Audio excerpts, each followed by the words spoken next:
అందరికీ నమస్కారం. ఒంగోలు నియోజకవర్గం పార్లమెంటు పరిధిలోని దాదాపుగా వైసీపీకి విజయడంకా మోగిస్తుందని కూడా ఒక ప్రచారం దావనంలో వ్యాపిస్తుంది. పశ్చిమ ప్రాంతంలో ప్రధానంగా ఒంగోలు నియోజకవర్గంలో వైసీపీ తరఫు నుండి చంద్రగిరి నియోజకవర్గం నుంచి వచ్చినటువంటి చెవిరెడ్డి భాస్కర్ రెడ్డి పార్లమెంటు బరిలో ఉన్నారు. అదేవిధంగా తెలుగుదేశం పార్టీ కూటమి నుంచి కూడా మాగుంట శ్రీనివాసరెడ్డి బరిలో ఉన్నారు. వీరిద్దరి మధ్య కూడా పోరు ఆసక్తికరంగా మారింది.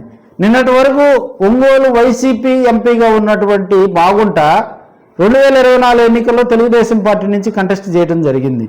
మరి పశ్చిమ ప్రాంతంలో మాగుంటకి అక్కడ ఉన్నటువంటి తెలుగుదేశం వైసీపీ స్థానికంగా పోటీ చేసేటువంటి అభ్యర్థుల్లో కొంత వర్గం ఉంది. సో ఇక్కడ మాగుంటకు కూడా గెలుపు అవకాశాలు ఏం తక్కువ లేవని కూడా తెలుగుదేశం పార్టీ నాయకులు చెప్తున్నటువంటి సందర్భం.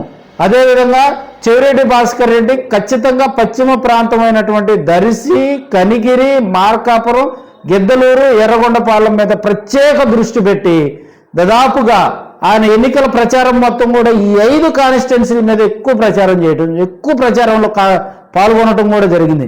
అక్కడ ఏ ఎమ్మెల్యే అయితే ప్రచారంలో వీక్గా ఉన్నాడో ఆ ఎమ్మెల్యేకి ఆత్మీయ సమావేశాలు ఏర్పాటు చేసుకొని చెవిరెడ్డి ఒక మార్కు విజయాన్ని సొంతం చేసుకునేలాగా అక్కడ ఆ నియోజకవర్గాల్లో ఆయన పర్యటించి అక్కడ కార్యకర్తలను మమేకం చేసి దాదాపుగా ఎర్రగొండపాలెంలో కూడా చిన్నపాటి ఘర్షణ వాతావరణాలు నెలకొన్న నేపథ్యంలో వారందరినీ ఒక తాటిపైకి తీసుకొచ్చి పశ్చిమ ప్రాంతంలో చెవిరెడ్డి మార్కు ప్రదర్శించాడు. పశ్చిమ ప్రాంతంలో 2014 నుంచి 2019 కూడా దాదాపుగా పశ్చిమ ప్రాంతంలో వైసీపీకి ఒక పట్టుంది. ఈ 5 నియోజకవర్గాల్లో ఒంగోలు పార్లమెంటు పరిధిలోకి వస్తాయి కాబట్టి ఈ 5 నియోజకవర్గాల్లో పశ్చిమ ప్రాంతంలో వైసీపీకి తిరుగులేని మెజార్టీతో చెవిరెడ్డి భాస్కర్ రెడ్డి గెలిచే అవకాశాలు ఉన్నాయని కూడా వైసీపీ నాయకులు అయితే ఘంటాపథంగా చెప్తా ఉన్నారు. మరోవైపు మాగుంటకి 5 నియోజకవర్గంలో ఒక సపరేట్ వర్గం అంటూ ఉంది. సో మాగుంట కూడా విజయ అవకాశాలు తక్కువేమి కాదు. ఇక్కడ దర్శి నుంచి కూడా ఎర్రగొండపాలెం వరకు కూడా మాగుంట ప్రత్యేకంగా కూడా ఇక్కడ కార్యక్రమాల్లో పాల్గొని ఆత్మీయ సమావేశాల్లో పాల్గొని ప్రచారంలో కూడా మాగుంట రాఘురెడ్డి, మార్కాపురం, గిద్దలూరు తదితర ప్రాంతాల్లో ట్రస్టులు కూడా ఏర్పాటు చేసి సేవా కార్యక్రమాల ద్వారా కూడా వారు ప్రజల మద్దతు కూడగట్టుకున్నారు.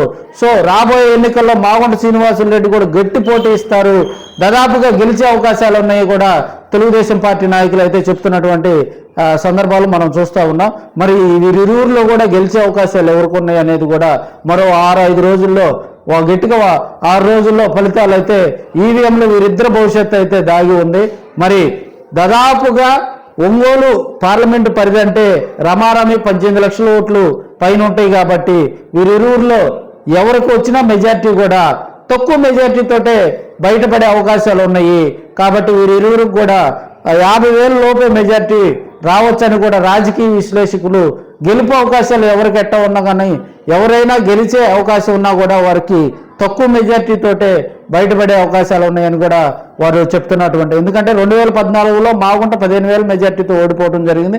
అదే 2019 ఎన్నికల్లో మాగుంట దాదాపుగా 2 lakhs మెజార్టీతో కూడా ఆయన పార్లమెంటు ఎన్నికల్లో కూడా గెలవటం జరిగింది. మరి 2024 ఎన్నికల్లో ఓటర్ తీర్పు ఎవరికి ఇస్తారో, చెవిరెడ్డి భాస్కర్ రెడ్డికి ఇస్తాడా, మాగుంటకి ఇస్తాడా అనేది కూడా మనం మరో 6 రోజులు వెయిట్ చేయాల్సిందేనని కూడా తెలియజేసుకుంటాం. మరో వీడియోతో మళ్ళీ కలుద్దాం. అంతవరకు సెలవండి. నమస్కారం.